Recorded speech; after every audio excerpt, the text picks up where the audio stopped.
Le podcast de la CPTS Paris 8. Aujourd'hui, nous allons parler de télésurveillance de l'insuffisance cardiaque avec Hélène Salem, qui est infirmière en pratique avancée au Centre Cœur et Santé Bernoulli.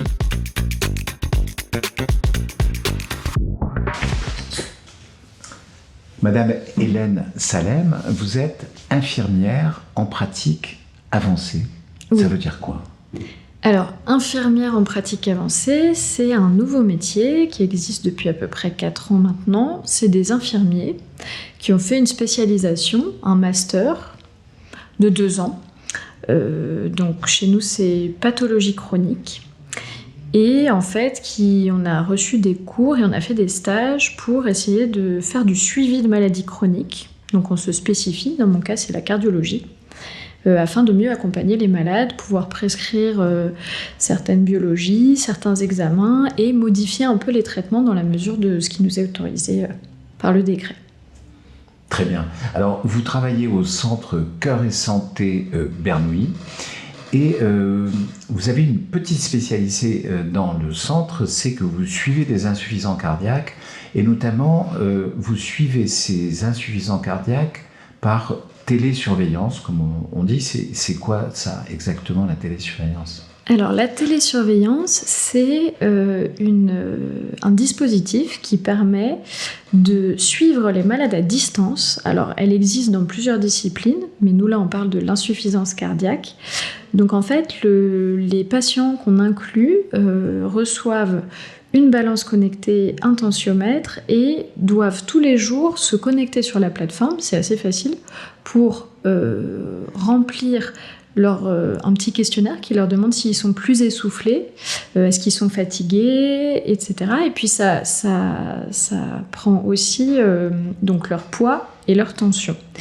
Et ce qui nous permet de faire un relevé tous les jours, de les suivre, et de pouvoir détecter précocement des signes d'insuffisance cardiaque, donc le fait qu'ils passent en décompensation cardiaque. D'accord, ça veut dire donc l'insuffisance cardiaque est bien une maladie chronique qui peut faire des poussées de temps en temps à l'occasion d'une erreur de régime par exemple, ou une erreur de prise médicamenteuse, ou bien une infection intercurrente comme une grippe.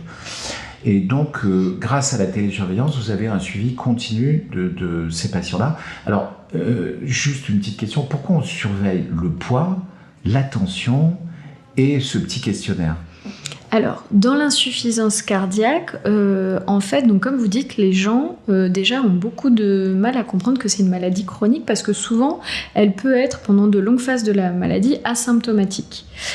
Et finalement, pour nous, ce qui est important, c'est que le patient, quand il passe en décompensation, c'est-à-dire quand il commence à avoir des signes, donc de l'œdème, du mal à respirer et être plus fatigué, donc c'est ça qu'on surveille avec une prise de poids rapide. La tension qui augmenterait, ça peut être un indice pour dire qu'ils sont congestifs, c'est-à-dire qu'il y a trop d'eau, en fait, que le cœur n'arrive plus à faire son travail de pompe.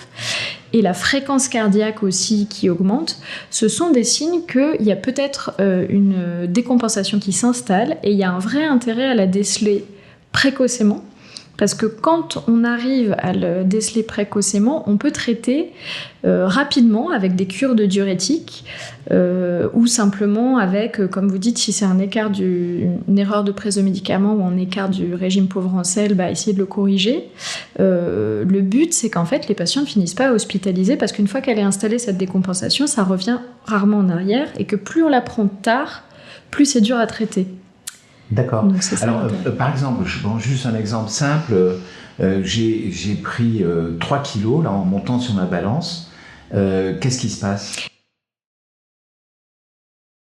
Quand il y a une prise de poids, il va y avoir une alerte qui va être générée par le logiciel de télésurveillance. Et du coup, ma collègue ou moi, on va recevoir cette alerte, on va consulter le logiciel, essayer de voir comment était le poids les jours d'avant et contacter le patient. On va discuter avec lui. Alors il y a beaucoup de fausses alertes finalement. Des fois les gens se pèsent soit le soir, soit pas à jeun, soit avec leur chat, ça peut arriver, soit tout habillé ou voilà. Donc on essaye de discuter avec eux. Ça veut dire que vous dites il se pèse le soir, il faut se peser à une heure précise. Il faut se peser le matin à jeun, toujours au même moment, et puis voilà. D'accord. Parce que d'1 kilo ou 2, on peut les prendre des fois en une journée en ayant bien mangé. On conseille aussi de se peser une fois qu'on a été uriné. Voilà, pour être toujours dans les mêmes conditions. Et donc, nous, on discute avec eux. On revoit un petit peu on fait un peu d'éducation thérapeutique, des fois en réexpliquant est-ce que vous avez bien pris vos médicaments, est-ce que vous faites attention à ce que vous mangez. On essaye de voir si, 1, l'alerte colle à une poussée d'insuffisance cardiaque, et 2, s'ils sont bien à jour en fait avec ce qu'ils doivent surveiller et pourquoi on le fait. Donc ça permet de faire un peu d'éducation thérapeutique.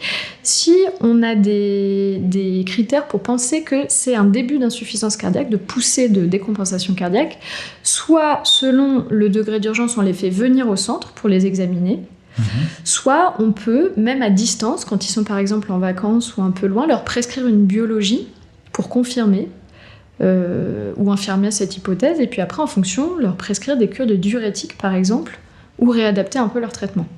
Tous les insuffisants cardiaques ont droit à cette télésurveillance. Alors les critères d'inclusion dans la télésurveillance, c'est d'avoir fait une poussée d'insuffisance cardiaque, hospitalisé ou un NT-proBNP très augmenté sur la prise de sang dans l'année passée. Il faut avoir une insuffisance cardiaque diagnostiquée, être en ALD pour ça. Maintenant, je pense que ça a d'intérêt pour des gens soit qui viennent de rentrer dans la maladie, et pour les éduquer un petit peu à surveiller ces signes s'ils les ont jamais eus, soit pour des gens qui ont déjà, pour moi, tous les gens qui ont été hospitalisés pour une poussée d'insuffisance cardiaque devraient être télésurveillés au moins dans l'année qui vient, parce qu'on sait qu'ils sont plus à risque d'en refaire.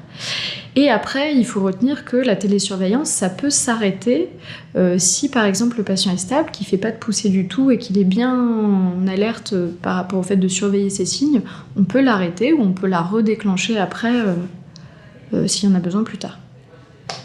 Merci beaucoup. Je vous en prie.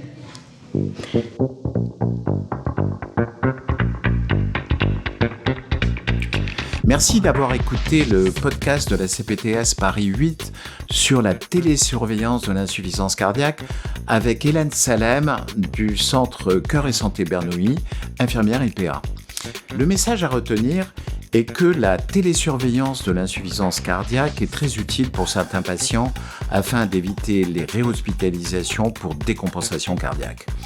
Ceci grâce à un dispositif qui permet la transmission de paramètres très simples comme le poids, comme la pression artérielle ou la fréquence cardiaque, ainsi que les résultats d'un petit interrogatoire pour savoir si le patient est plus ou moins essoufflé que le jour précédent.